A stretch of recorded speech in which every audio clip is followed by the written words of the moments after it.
Despite a rather haphazard path in coming to Bemidji, staying here has been very intentional. We have made this our home and due in no small part to the sense of place that Bemidji provides. To illustrate what I mean when I say Bemidji provides a sense of place, I'm going to talk about my journey here and how I became an active member of this community. Yes, this is a story about bikes, but the reason I want to talk about bikes has very much to do with where I come from. I left Minnesota for graduate school about a dozen years ago. We brought our old Schwinn and Huffy bikes, and as poor graduate students, we found Canada good for quick vacations and cheap entertainment. We brought our bikes, and Prince Edward Island has a wonderful trail system. At that point, if you asked me if I was a cyclist, I would have laughed and said, "Do you see me wearing spandex?" I envisioned a cyclist as someone elite, dedicated, and probably richer than I was. I had hobbies, but I wouldn't have listed biking as one of them. But I did begin using my bike on the carriage roads in Acadia National Park to access remote streams. My friends knew I liked to bike, but it wasn't something we did together until much later.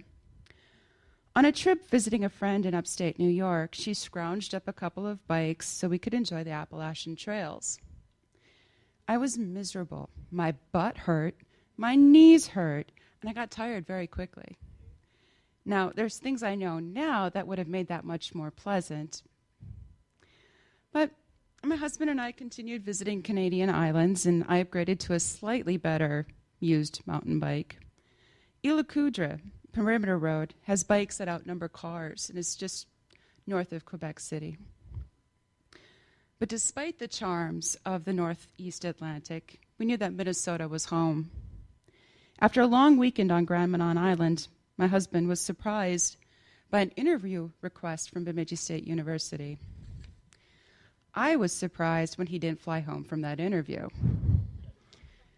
Our full transition took another 18 months, and when I finally moved, I was still working for the University of Maine.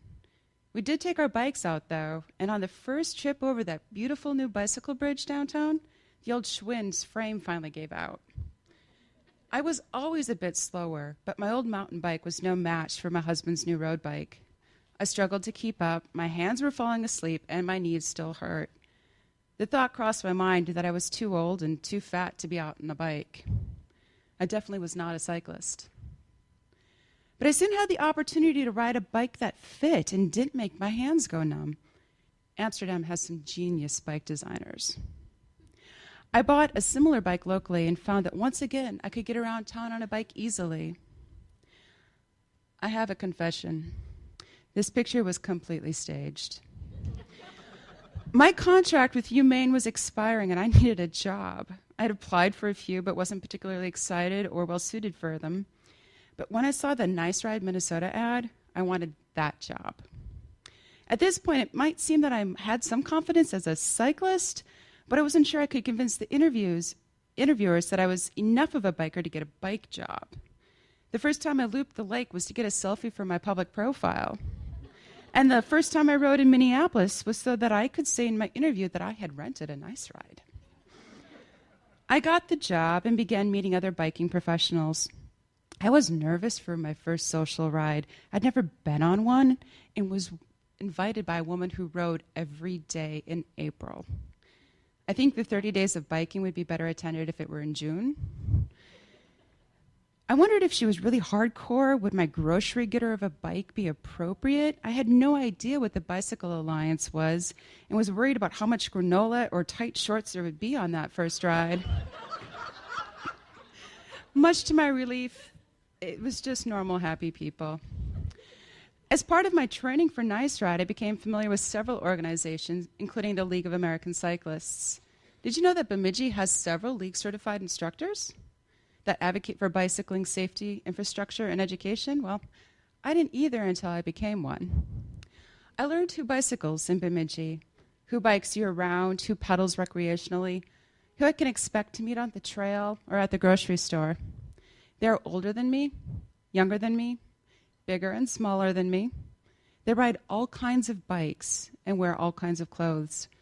They are cyclists. And despite all of our different stories and shortcomings, we have something in common.